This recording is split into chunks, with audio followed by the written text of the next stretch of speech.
Hi there. In this video, I'm going to show you 5 deadly mistakes small and medium businesses make with Google Ads and how to fix them.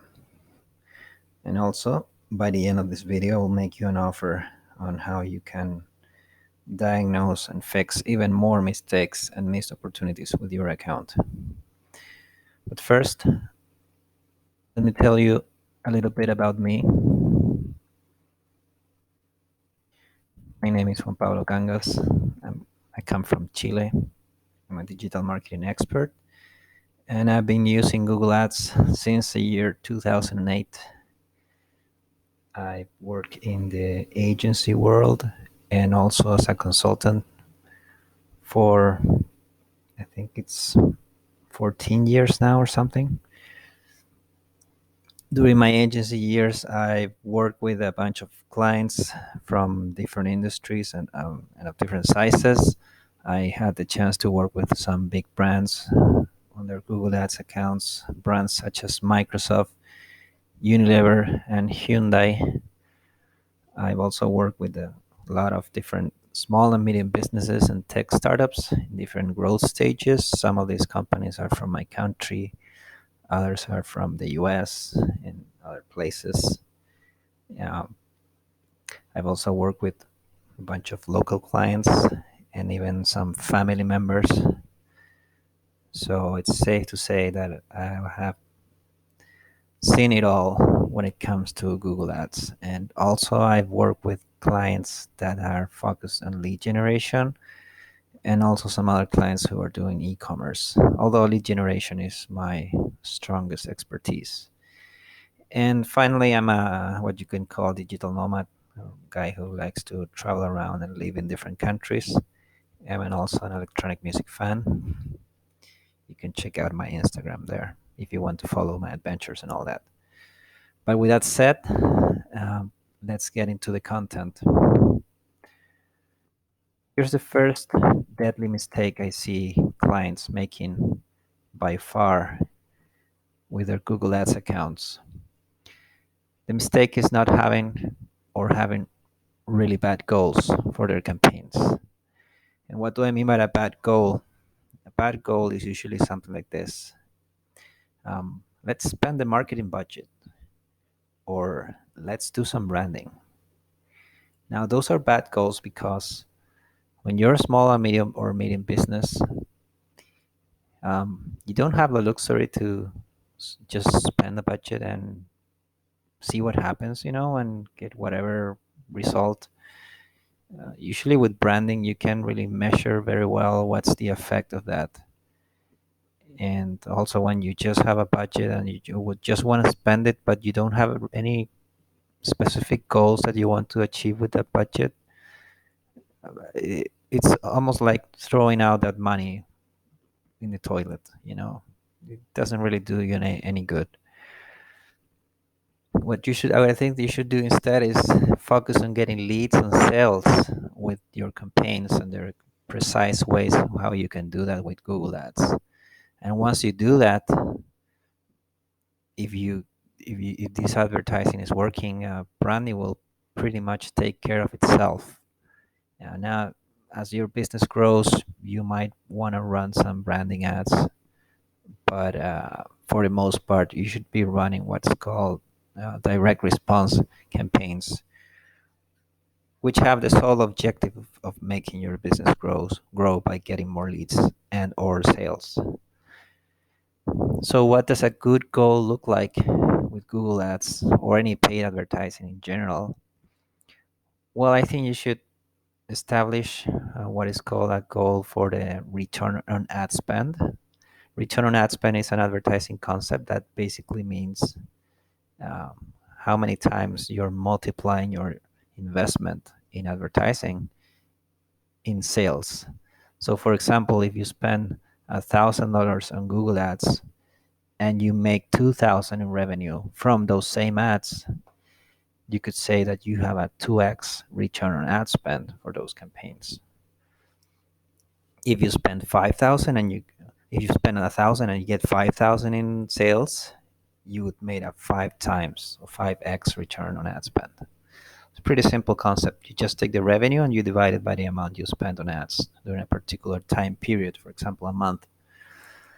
Another important goal that you could have is in the case you're focused on lead generation, you should have a goal for how many leads you want to generate each month or each quarter or each year, and have a specific goal in terms of the cost per lead you want to pay for those leads.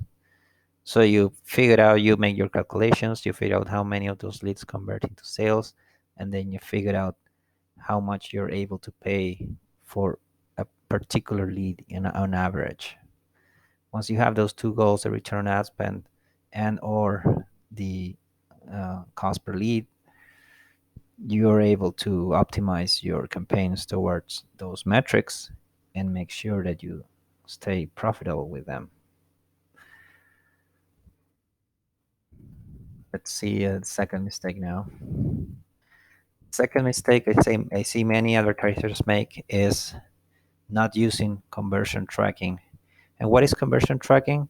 Conversion tracking basically is a technology that lets you know which elements of your account are generating good results and which are not. And by results, I mean leads and or sales.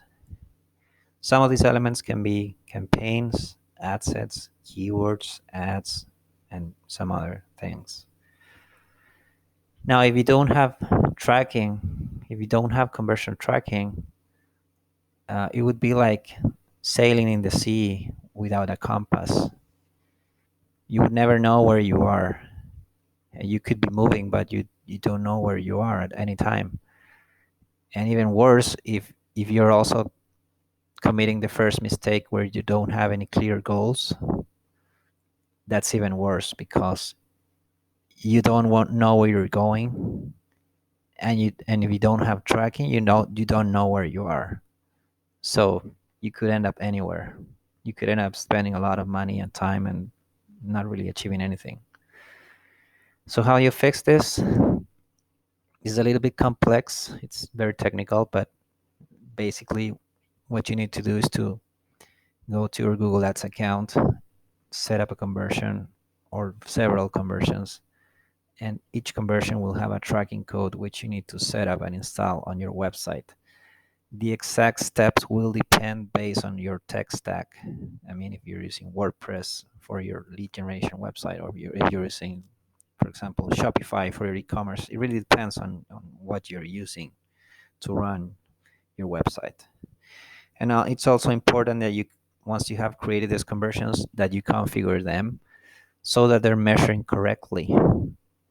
One of the important things to pay attention here, that I'm not going to go into full detail into this video, is that uh, you should choose the right attribution model, which means how you how the different campaigns will get the credit for the results that they generate. This is determined by the attribution model you choose, and some other settings that you need to choose carefully when you're setting up conversions.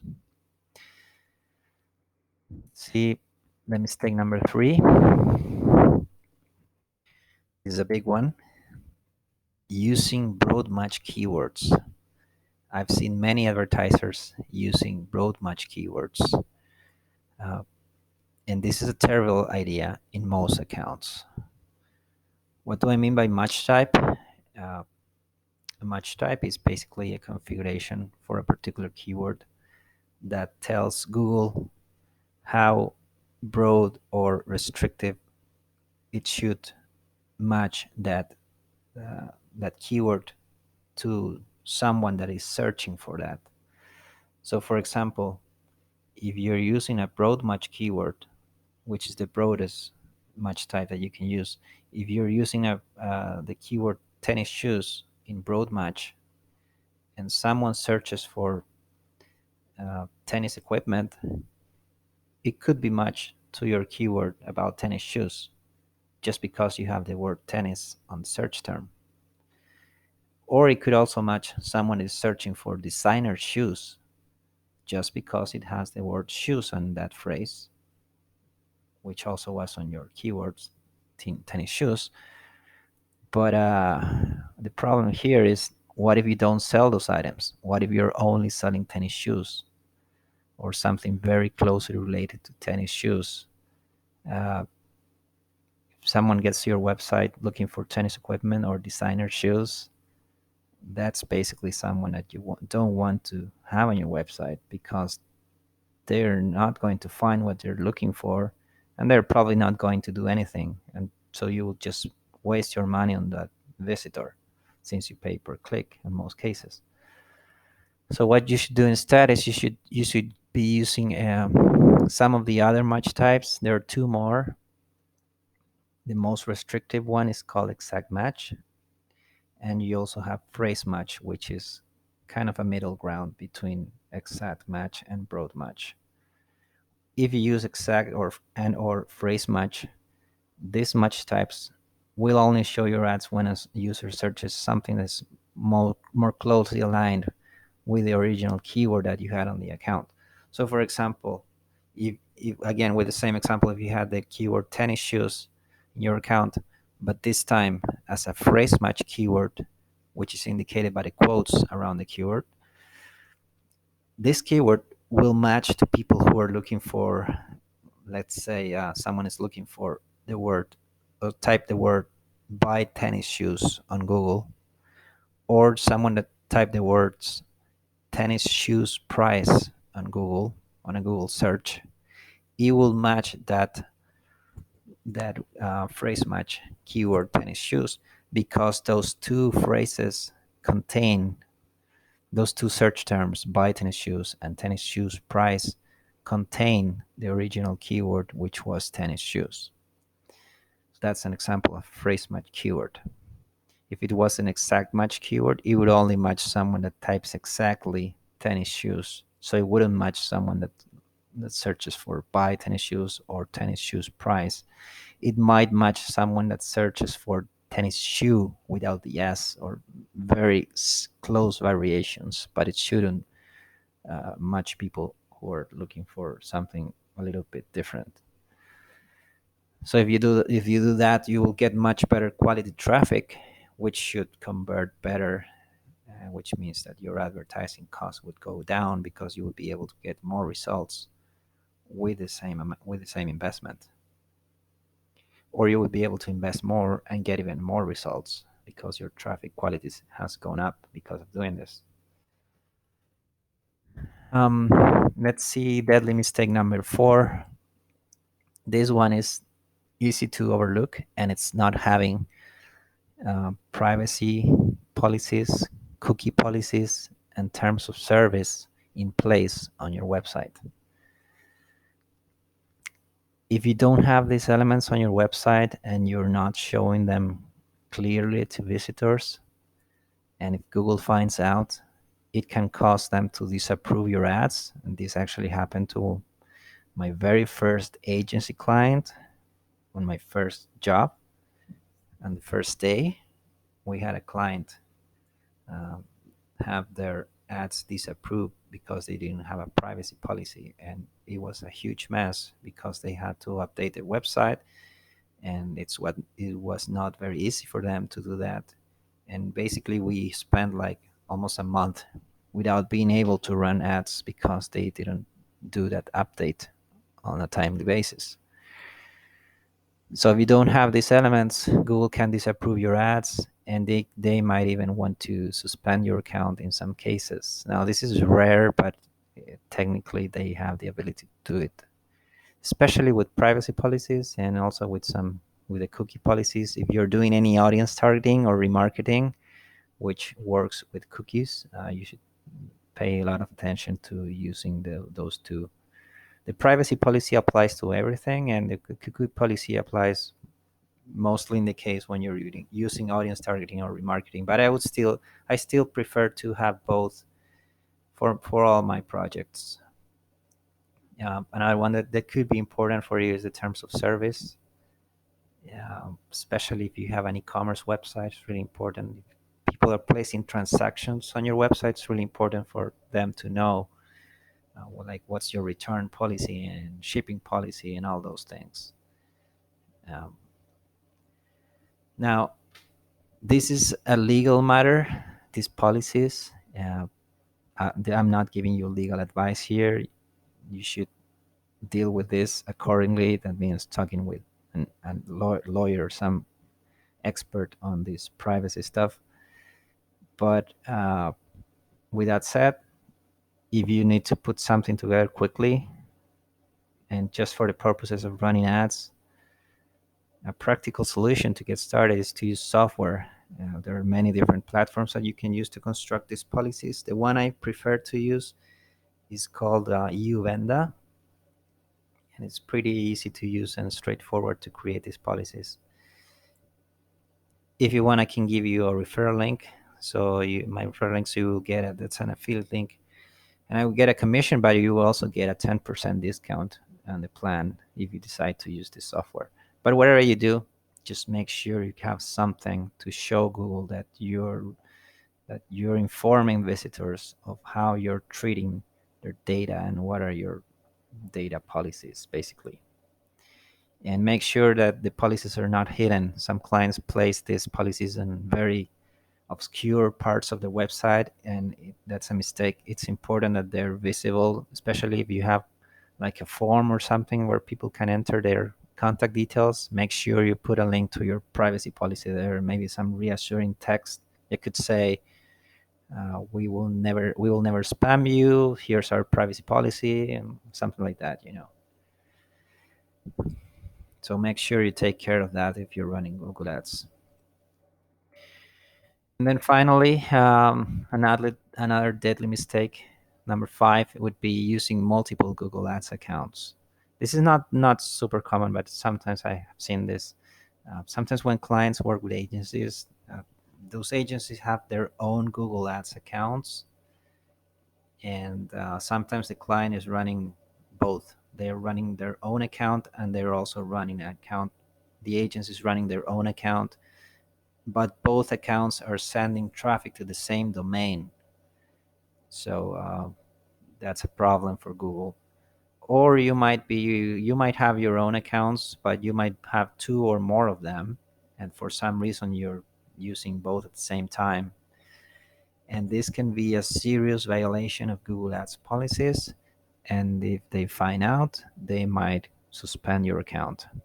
Why? Because they have a policy which is called unfair advantage, which basically means that if you have two accounts sending traffic to the same domain, you are taking up space in the ad auction. Google Ads works internally, it works like an auction, so each advertiser competes for placements on the search results.